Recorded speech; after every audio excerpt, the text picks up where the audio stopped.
Let me share my screen now.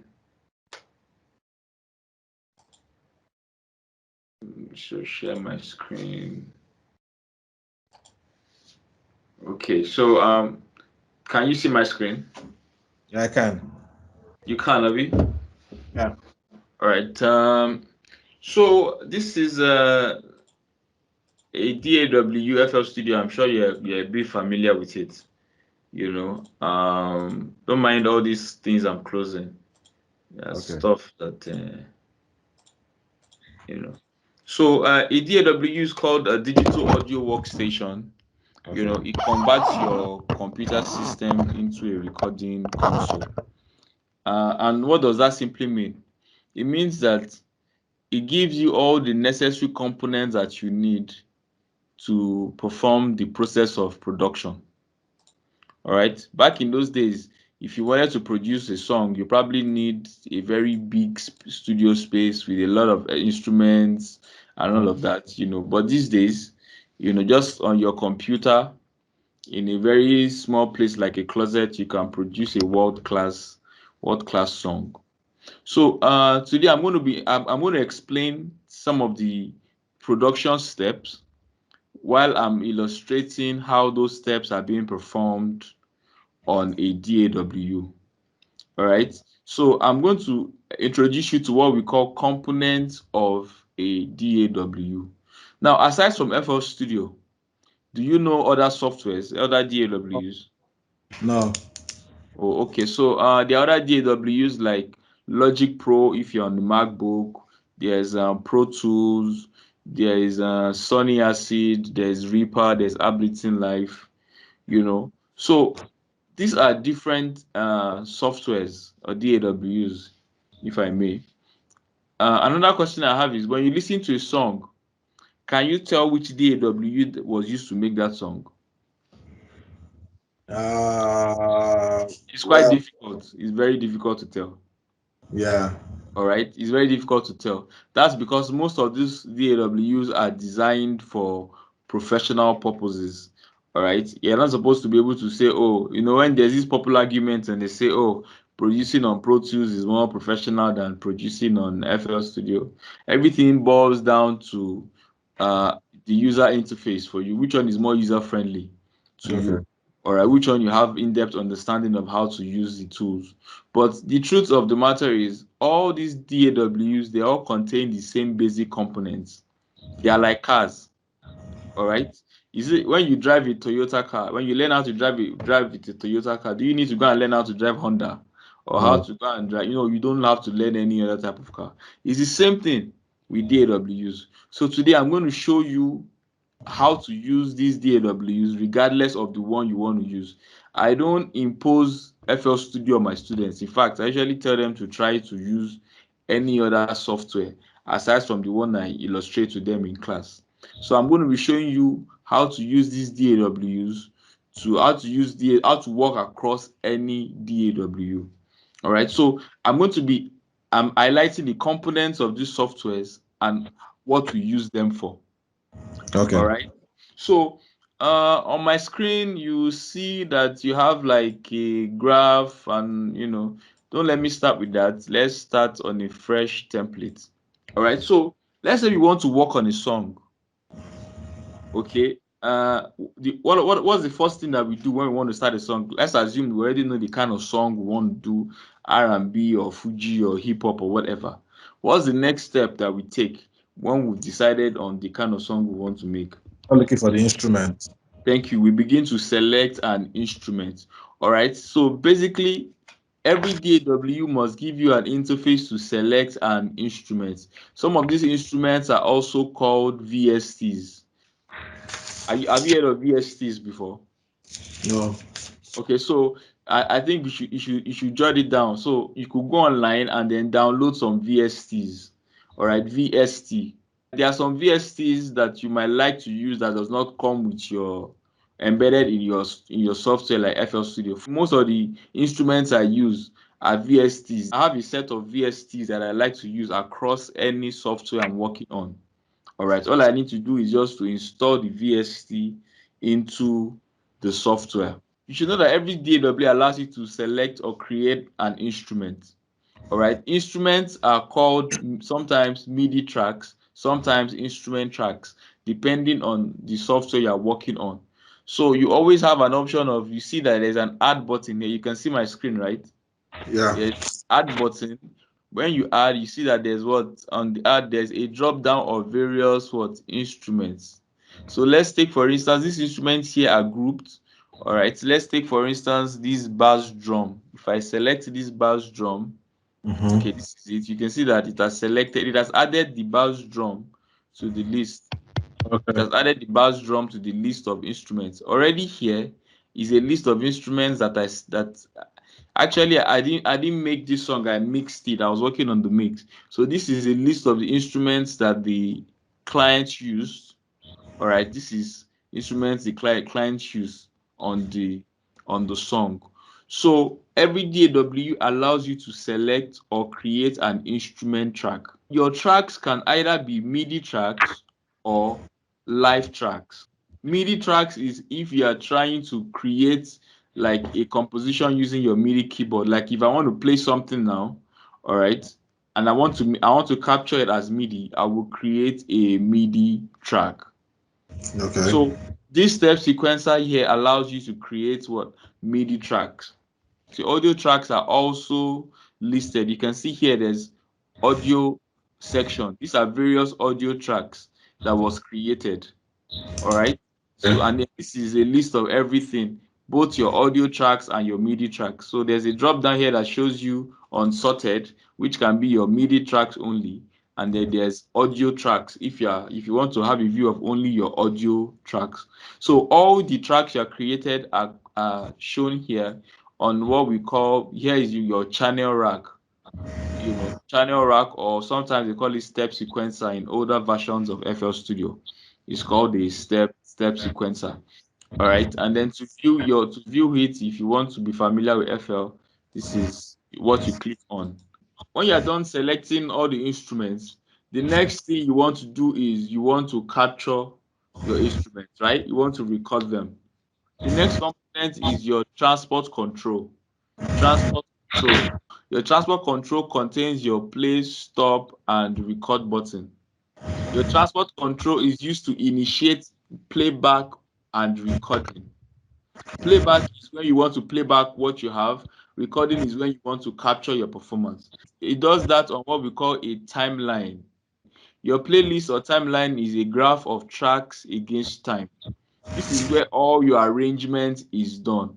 This is a simple project that contains both MIDI tracks and audio tracks. These are the audio tracks that you can see under.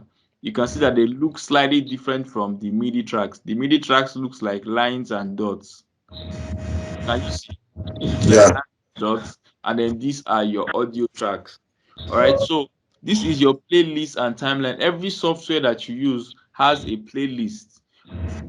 Every time you see something that looks like a graph, your graph is your playlist and timeline, is where you arrange all your tracks. So if you want to decide, oh, I want to start my song with just a piano or with just drums, all those decision is made on your timeline. So for instance, if I'm going to play, I'm going to select any portion, I can select any point on my timeline, press play. So if I want to initiate recording too, it's the same thing. Select any portion and then initiate recording. But I don't want to record on this project. But it's as simple as clicking on this record button. Uh, button. So, but when we are learning how to record on FL Studio proper, I'll probably show you how to capture, audio files properly.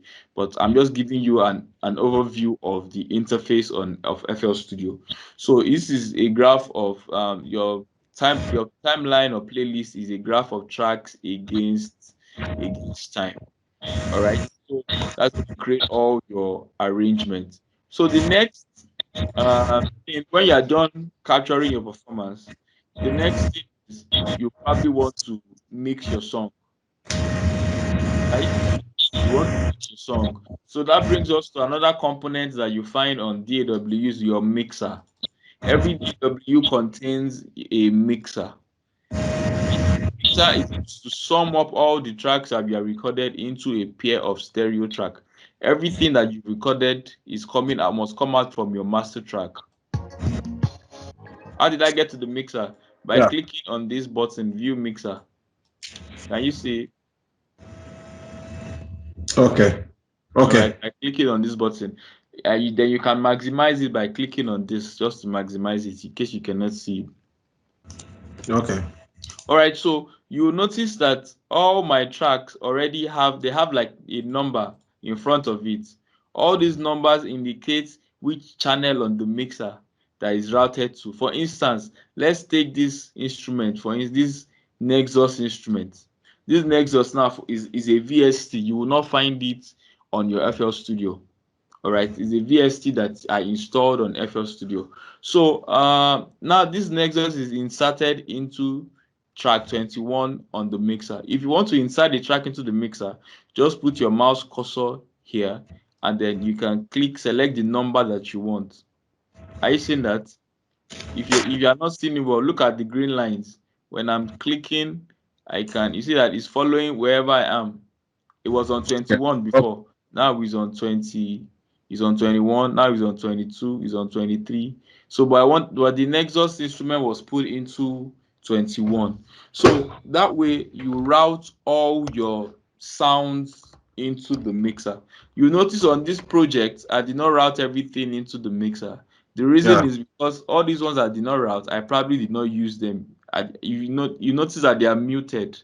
Like this one is not routed now, is muted. Okay. All right. That's why I did not route some of them are not routed into the mixer, because I probably did not use them in the final mix. In some other software, immediately you create a track, it is automatically routed into a channel on the mixer. I will show you another software before we end today's class. So you don't need to now start routing again. Immediately you create the track, it will route it automatically into the mixer for you.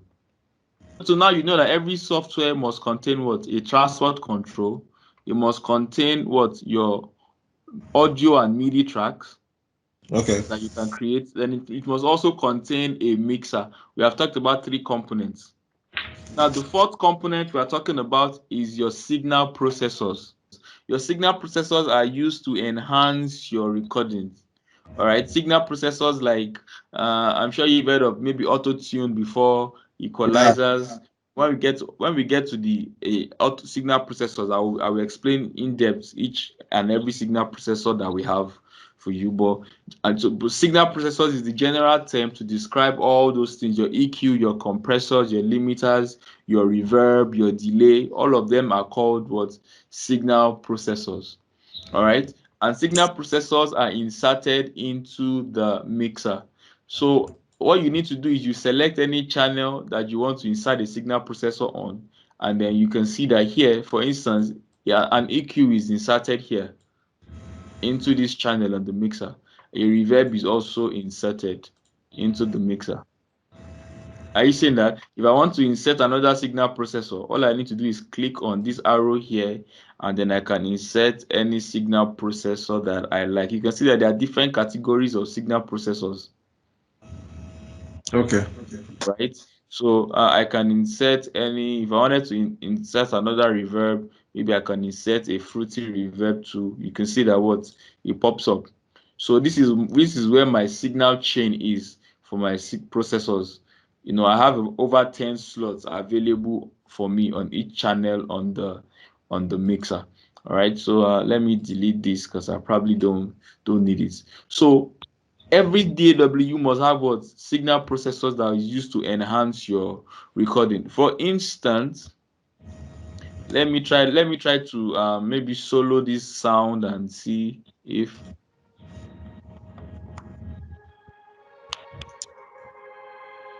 you can hear the sound. Yeah. All right, it's like a pad instrument. Let me see if okay. Let's use this. No, let's use.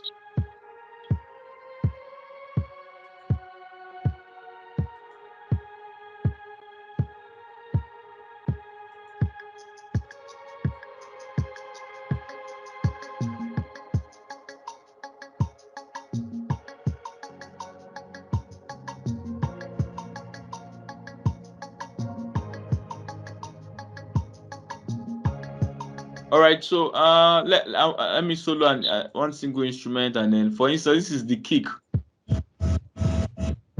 All right, this is the instrument. Okay, so for instance, you can see the kick has a signal processor. I have like an EQ on the kick. All right. For instance, if I wanted to add maybe like a reverb, I don't know if you probably be able to hear it without your headphones.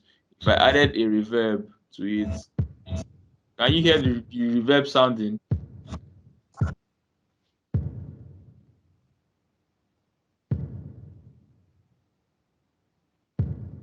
Can you hear it? No. All right. So you see that you can hear the reverb on the kick.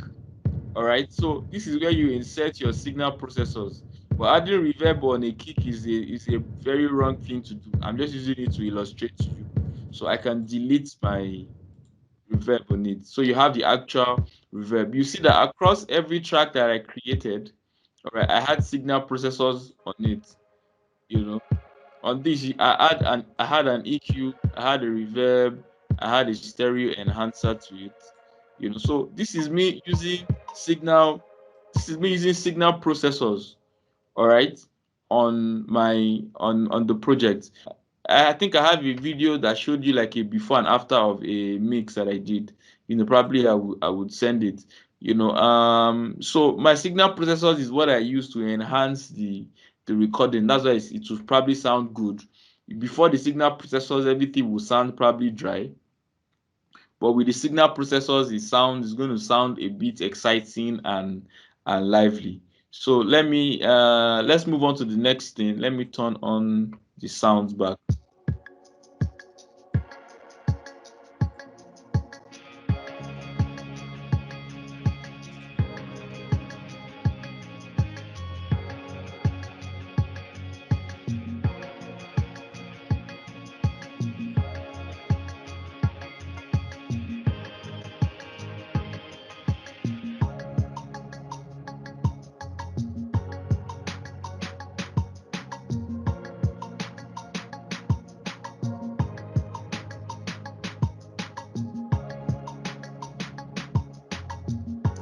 All right. So, for instance, so let's go to the next component.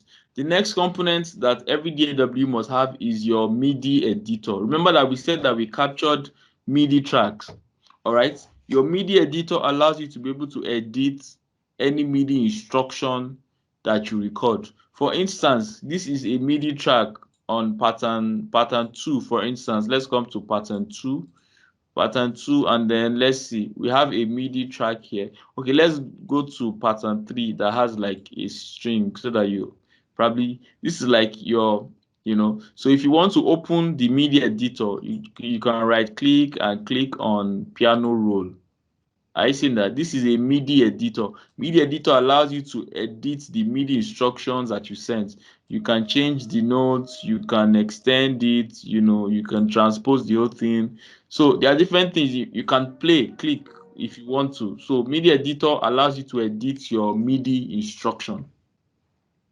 Am I making sense? So when you create your MIDI tracks, when you create them, even if there are mistakes there, you know that there's always a MIDI editor that allows you to edit your, whatever you have created. Another way, instead of right clicking and selecting piano roll, another way is to just click into this portion of the channel rack where the instrument is, and it will bring you here. This is another faster method of achieving that. So every DAW must contain a MIDI editor. So if you have a MIDI editor, it means that we should also have what? An audio editor, right? We should have something that can edit audio. So if you click on any audio file, you click on it, and then there is an option to edit the sample. Are you seeing that? It will bring you into an audio editor. But here I've changed the audio editor here into SoundForge, Sony SoundForge. It's not the default editor that comes with FL that I use. I use an external editor. So what I did was I linked my own audio editor to this project. All right, if I click on edit sample, it will probably want to load SoundForge, and I don't want to load it yet because it might hold my sound. If you want to do that, if you have a separate audio editor that you like, some people use Wavelab, so many different audio editors that you might find useful. Just come to, I think, options. You can see external tools here. There's the SoundForge Pro, there's the Isotope RX7 audio editor that I also use, that I linked. So I think to link, you come to, let's come to file settings. Okay, so under the external tools on file settings is where you can choose the audio editor you want to link to your software. Yeah, it's a bit fast for me right now. So because maybe like if I wanted to go through all these things, maybe after this and just maybe play around with it, I wouldn't know how to get to this point and get to that point, how to click on this, click on what and what to click on. Okay, so The piano roll is fine. I know how to get to the piano roll, but like the okay. audio editor. Once you know these components, one of the things to do is to go to your help file and go to your help index and say, how do I find my audio editor? Do you Okay. understand? So it Okay. will give you an insight on what to do. But to do that here, just simply click on this option. You see Okay. that there is a small arrow by the audio file that you've created. You click on it and then you go to edit sample. It will automatically load the audio editor for you. Okay. So All right. you write. Yeah, and on any audio, you must have an audio file. Do you have an audio file? I just noticed now that I don't have an audio file now. Okay, So so another way to get an audio file, all right, is to click on your browser. Have you seen this browser? Just click on this yeah, browser here.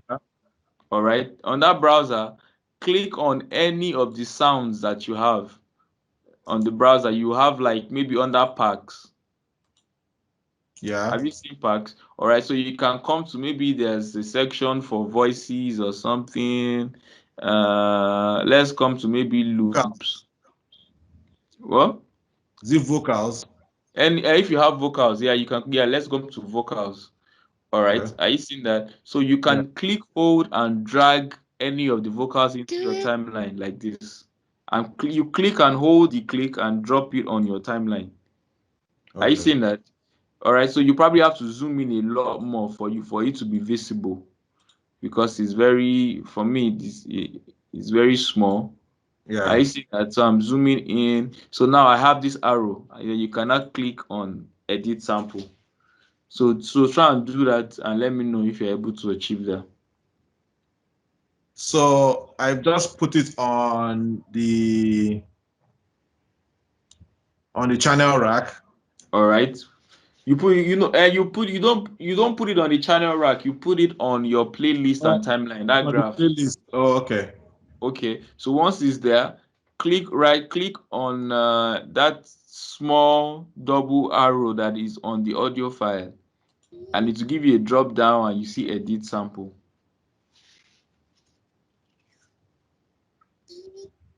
Hold on. So it's asking me, do you want to create audio clips, audio track, or instrument track? It shouldn't be asking you that. What you just need to do is click on it, drag and drop into the timeline. Okay.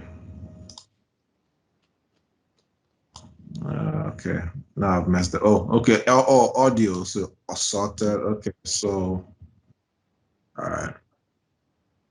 Okay. So I'm on the. So okay. So I've selected this. So Okay. do I put it straight on the playlist or on the channel rack? You put it on the playlist. Your playlist must be opened. Look at my screen. Look at my screen. Look at my screen. If you want to do this, all you need to do is turn on your playlist first. Where is the playlist? This playlist. All right. This Okay. playlist. Yours will probably be blank. All right. You bring this on your screen first. Now go to your browser. Right. You have your Yeah. browser. Select the sound on your browser. Look at the screen. No, just look at my screen. When you have the sound on your browser, when you have this, click, hold, and drop it. Are you seeing that? I'm Yeah. holding it. I can drop it anywhere and drop anywhere on your timeline. You can close your browser. So this is it here that I dropped. I will just zoom in so that I can see it better. All right, I can see that arrow better. I Okay. will, and then click on the arrow and edit sample. That way your audio editor will pop up. All right, so okay. All right, so basically that's how to bring up your audio editor. So you see all the components of a DAW. Can you mention them to me again? Let me see if you all the components that a DAW has. All the components that the DAW has. Yeah, what would have been explaining? The components that I've been explaining. Name them. Oh my God. But I just explained them now. Your transport control, your playlist or So you were timeline. saying VST signal processors, right? Okay, EK yeah. What? media editor, Yeah, media editor. Uh-huh. signal processors, Okay. VST, Yeah. uh, and audio. I don't know.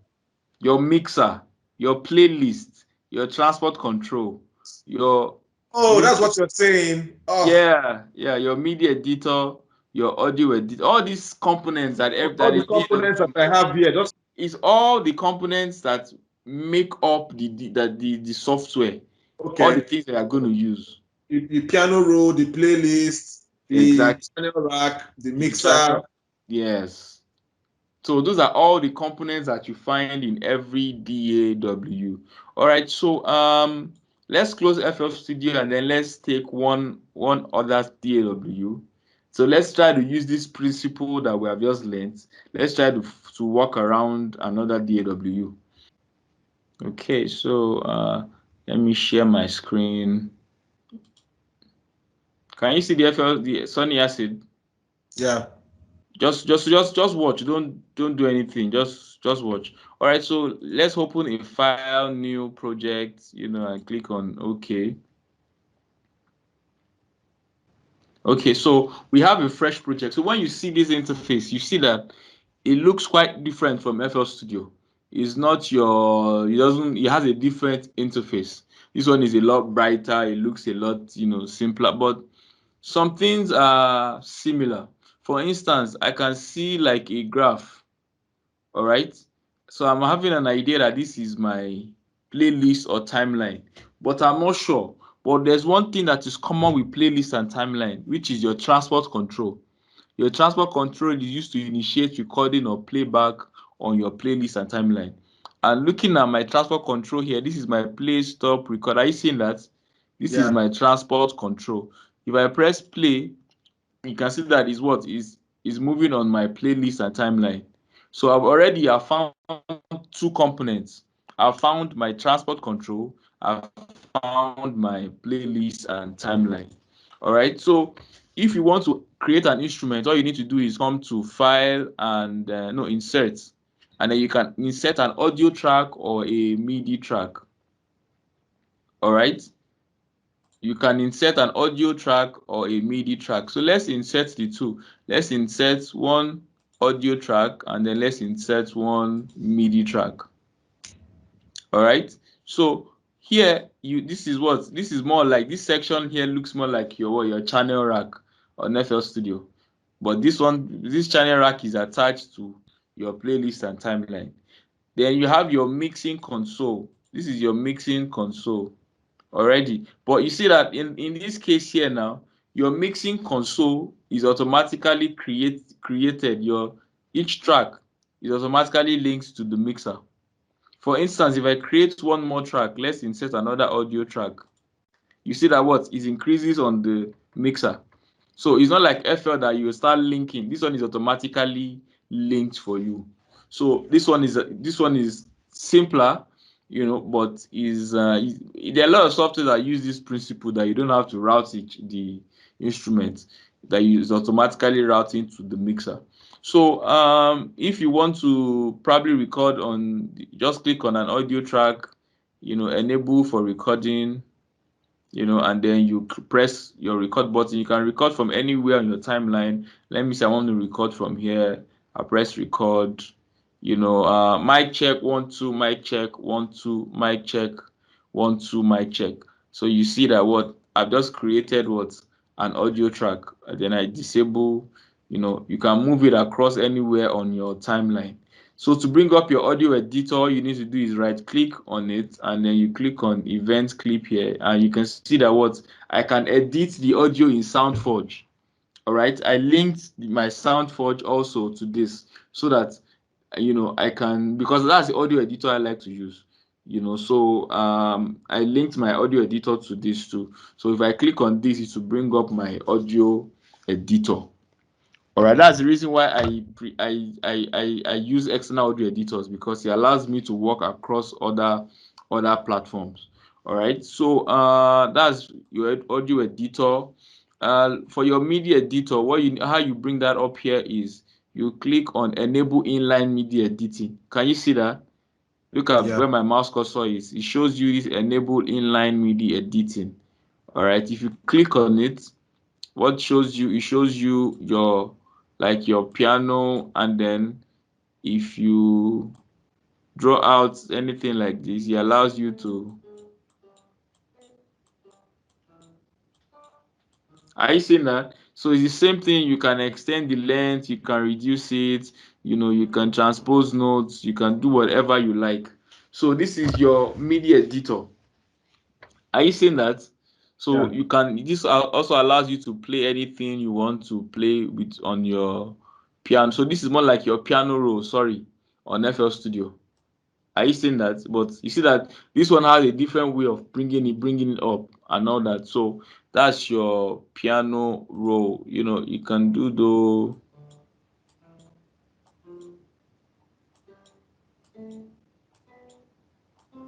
All right. So you notice that when I press play, I want to show you on the mixer. So I should have you can see this channel is coming on the mixer. This is the channel, the MIDI mixer. You see that whatever I do here, look at this volume knob, is affecting this volume knob. Are you seeing that? It shows you that they are linked to one another. So this contains what the individual channel and then your master track already there for you. So that's how to bring up your media editor. The next component is your signal processor. All right, your signal processors. To bring your signal processors, come to your mixer. There is an insert option on your mixer. You see this enable insert effects. Are you seeing that? If you click on it, it shows you, brings up where your signal processors are. So here all I need to do is to click on this portion again, and then I have my signal processors. Okay, so you see that what the list of signal processors I have here. Are you seeing that? I can Yeah. decide to select a reverb. I can decide to select an equalizer, these two for instance. So can you see? So now I have what my equalizer, and I have my reverb. So for instance, if I play this, verb, mic check 1 2, mic check 1 2, mic check 1 2, mic check. So you see that what called, mic check 1 2, mic check 1 2, mic check 1 2, mic check. All right, so you see that in less than how many minutes? 5 minutes, we've been able to figure out all the components that we need, to use on this software. Are you saying that? So once Yeah. you're able to figure out all of these components, to use any software might be a lot easier. All right, so let's go to Pro Tools. I think it's loading now. So can you see my Pro Tools? Yeah. So fantastic. You see that this also looks like a different interface, all right, from where we are coming from.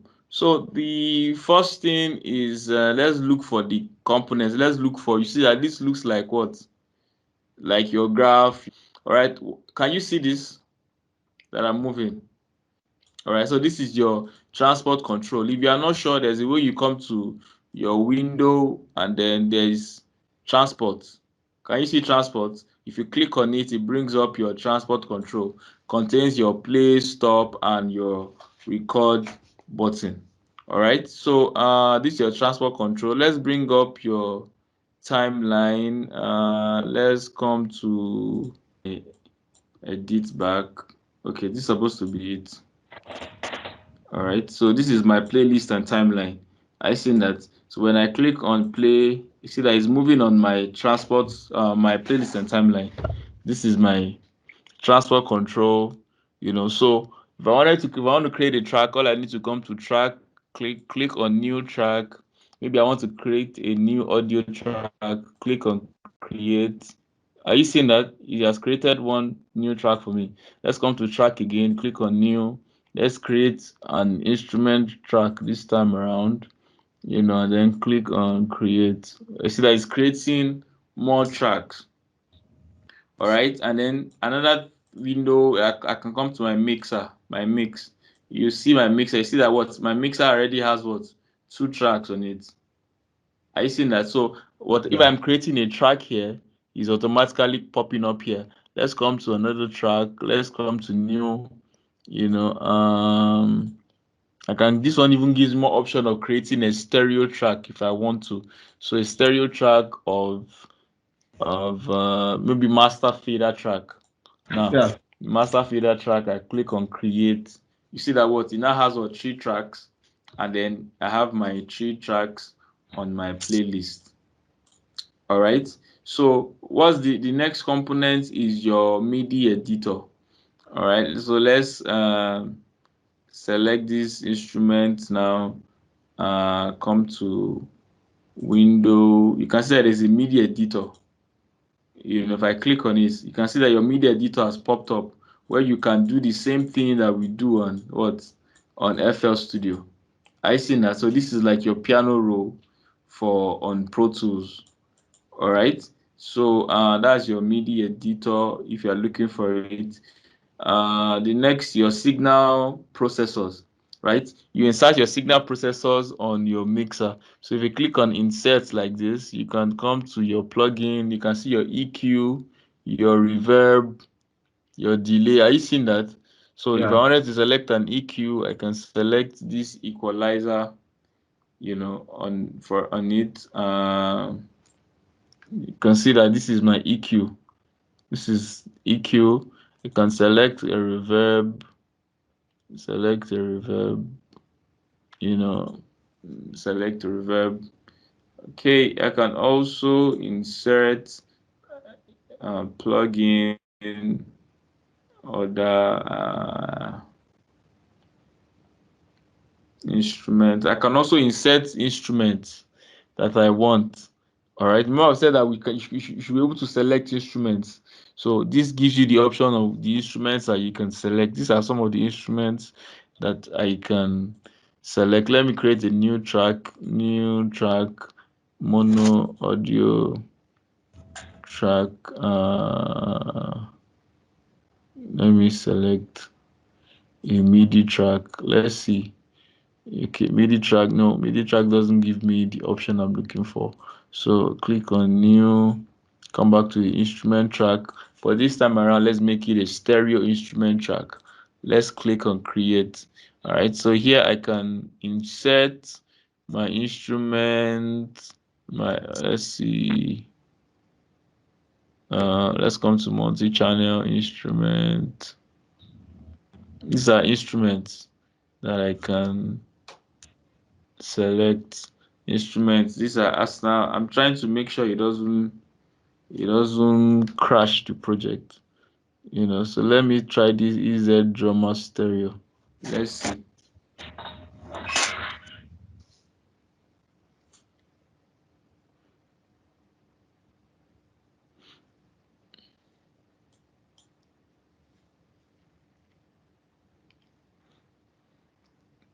So okay, so you can see this is an instrument. Are you seeing that? So I've been able to select a drum instrument. Can you see the drums? Yeah. Okay, so this is an instrument that I selected. You see that as I'm playing the instrument, is pop. The signal is coming on what, on on the channel on the mixer. If you want to click on your mixer, this is your mixer. You see that it's popping up from channel on your mixer. Are you seeing that? All right. So for instance, if I wanted to add like insert an effect into it, maybe I wanted to insert like a big reverb, add my reverb. I can reduce how much of the dry and wet I'm getting, so window.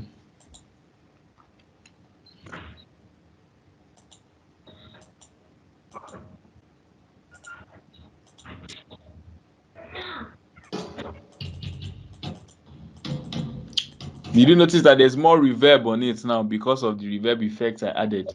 It sounds more holly, like it's coming from a larger hall than before because of the reverb effect I added. All right. Yeah. So basically, that is how to use Pro Tools, in a very simple, form. I found the signal processors, the playlist or timeline. For instance, maybe I wanted to bring up a file. I can come to, a file from my system. Let's come to C. Let me open a file from my desktop. See, let's come to my music and see there's something. Okay, so I can take a file, for instance, click and drop on my time. So I have to drop it on an audio track. Okay, so let's look for an audio track. There's audio track in track 1. I'll click and drop it on an audio track. Are you seeing that? Open your eyes, oh. Are you seeing that? So I dropped it on an audio track. Don't worry, we are done. We are done. So when I click on play, bring up my transport control. If I click on play, are you seeing that? So I can play any portion on my timeline. So basically, that is how to use any software. You see that it's quite easy once you know these components. It makes everything that seems complicated in the software seems like a piece of cake, once you are able to figure out the components. So I hope you're good. So I have an assignment for you. Try to pick up one extra software that I haven't mentioned. I mentioned FL Studio, Sony Acid, and Pro Tools. So pick up one software, maybe Cubase, I don't know, whatever software that you like. And then our next meeting, you are going to do a presentation of the components for me. I want you to show me how to be able to get the components on that software. So you can send, if you have questions, you can drop questions, in the chat forum, and I'll reply you when I see them. You don't have to wait till when we meet physically before you can, send me stuff and all that. So let's end our class let's end it here tonight. So all right. So I'll see you later. Have a lovely night rest. All right, you too. Thank you very much.